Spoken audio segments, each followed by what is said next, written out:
எப்படி சொல்லணும்? தேவனுடைய கரம் என்னை தாங்கினாலும் விடமாட்டேன்னு சொல்லணும். அந்த வார்த்தை தான் கரெக்ட். அதனால திருத்திக்கோ. விடமாட்டேங்கிறது ஆணவத்திலையும் என்ன செய்யற தைரியத்தில் அப்படி சொல்லக்கூடாது. எப்படி சொல்லணும்?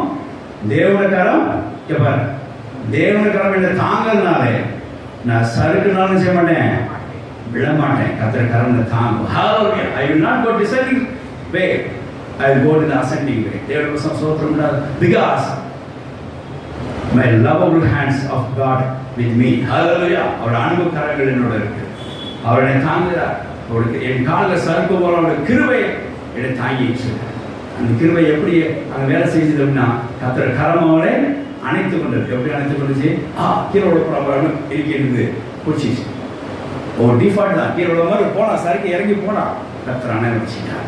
அவன் கீழே விழுது டிசைனிங் அவன் அசைனிங் ஆகிட்டான். தேவட வசம் சோத்திரம் உண்டாக 3 டிஃபால்டர்ஸ்.